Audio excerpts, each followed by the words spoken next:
Thank you for tuning in to another episode of Texas Street Stories.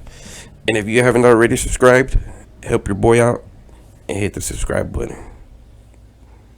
On today's episode, we're going to be talking about kick doors.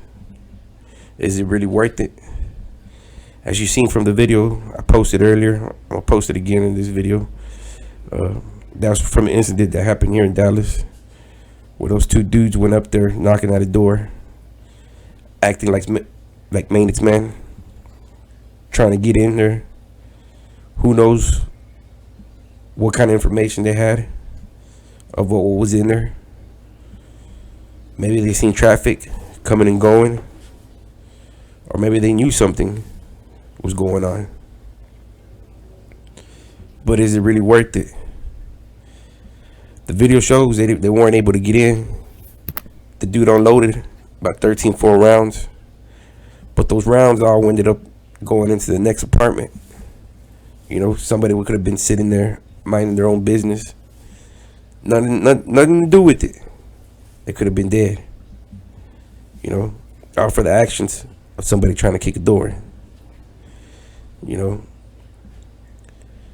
I'm gonna tell you a little bit of experience from a situation that I experienced. Something similar.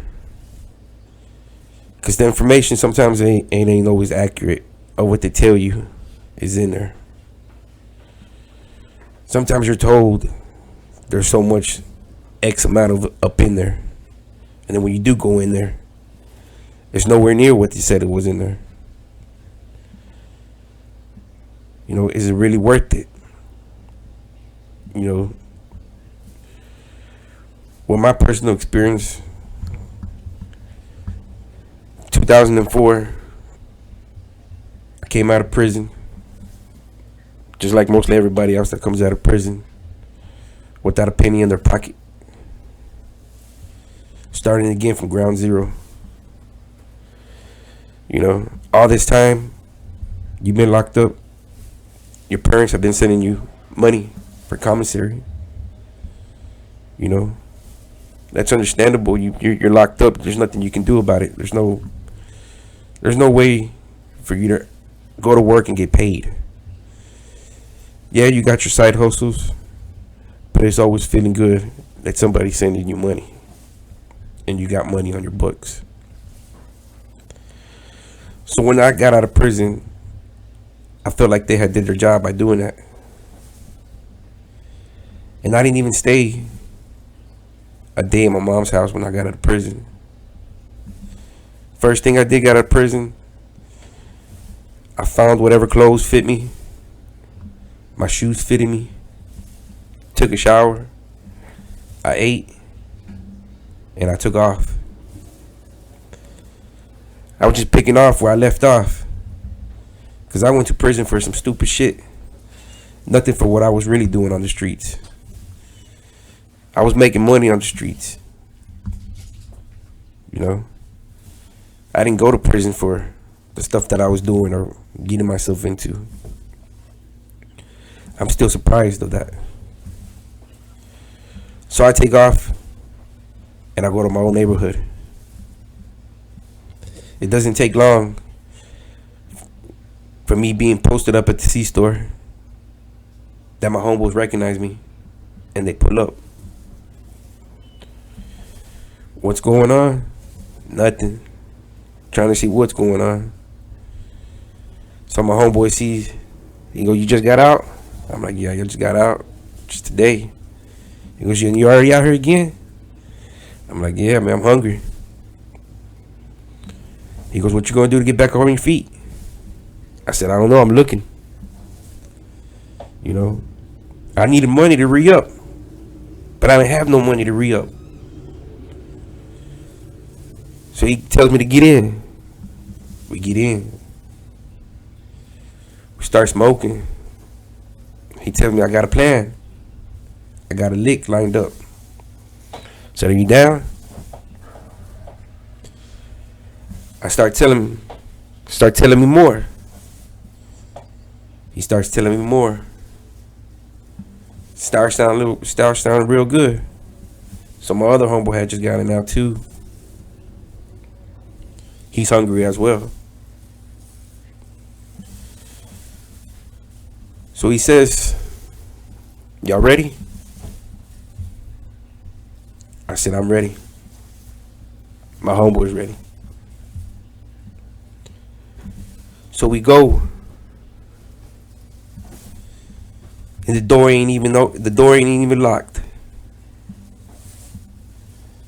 My homeboy turns the knob. The door opens. We go in. I see one room. I hit that room. My homeboys take the other rooms. The room that I get was luckily empty. But the rooms my homeboy got, they weren't empty. There was a crowd of people sitting around waiting for something to happen. I don't know if they seen us on their cameras. Don't know. But all I hear is a pop. By this time, my other homeboy, he's already running out with the packages.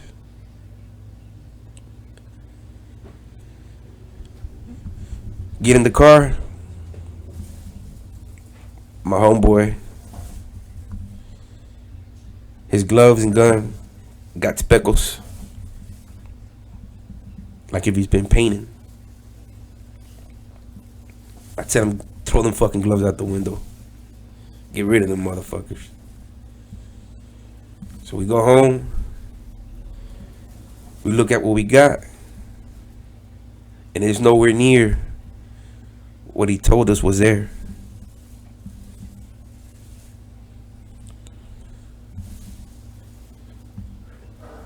So me and my homeboy, we look at each other. And we're hot. Cause me and him had just gotten out. He told us there was something in there that was gonna make it worth it. You know? So to make it real quick, simple, my cut was $1,000. My homeboy's cut was $1,000. The other guy's was $25. Why? It was his guns, his lick, his cars. We just went along with the ride. But then I asked myself, were those $1,000 really worth my freedom? Knowing what we just did? Really wasn't worth it. And to this day, don't know if that person made it or not.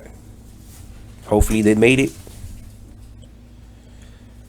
But these are just the things that happen on these Texas streets. Thank you for tuning in.